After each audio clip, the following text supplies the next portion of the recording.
Hello' বন্ধুসকল, কি খবৰ? আজি মই আহি কন্যাকুমাৰী পালোহি। কন্যাকুমাৰী সূৰ্য ওলোৱা দৃশ্যটো দেখুৱাইছোঁ। প্ৰথম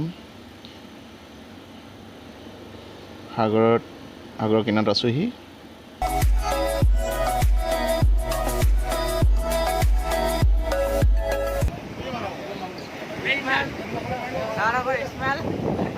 কিমান মানুহ আহিছে চব সূৰ্য চাবৰ কাৰণে,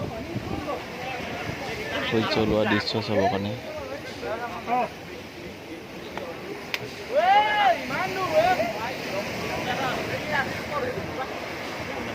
সূৰ্য ওলোৱা দৃশ্যটো চাম বুলি চব আছে।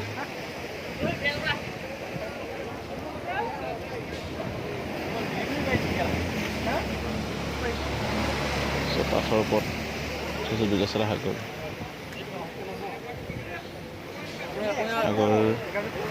ঢৌ উঠি আছে। এইটো এটা মন্দিৰ আছে সাগৰৰ মাজত।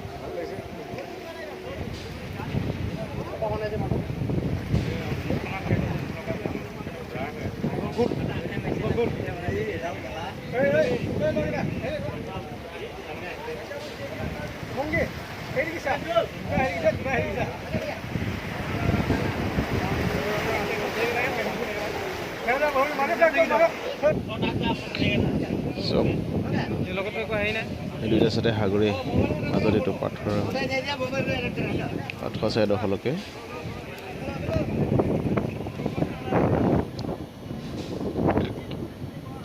সূৰ্যটো ইমান ভালকৈ আজি স্পষ্টকৈ দেখা নগ'ল, ডাৱ উঠি আছিলে।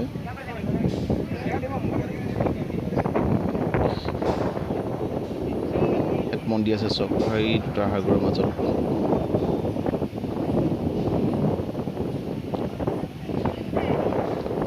ফেৰী যায়, ফেৰী টিকেট কৰিব লাগে। ফেৰী যায়, ইয়াত ফেৰী আছে আগত, টিকেট কৰিব লাগে। মাৰি লৈ যাওঁ, ফেৰীয়ে লৈ যায়।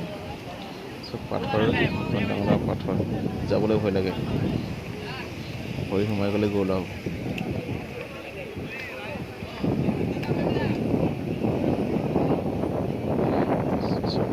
ফটো মাৰিছে, ভিডিঅ' বনাইছে।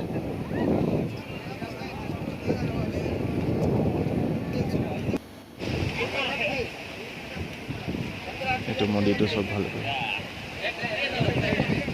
মাজত আছে। এইটো এটা আছে, এইটো বনাই আছে ন।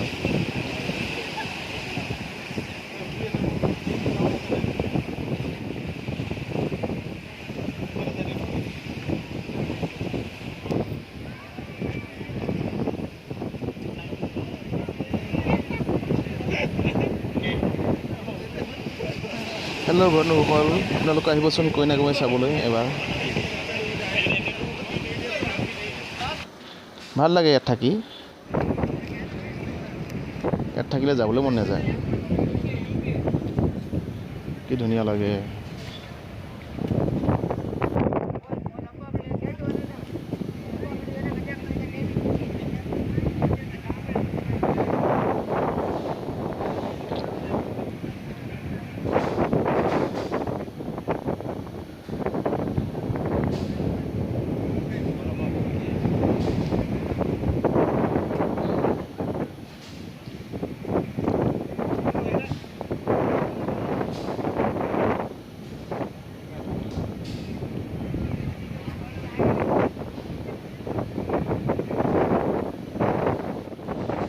বহুত নহওঁতে আহিছিলোঁ এই ৰাস্তাই, পাথৰৰ ওপৰৰ পৰাই।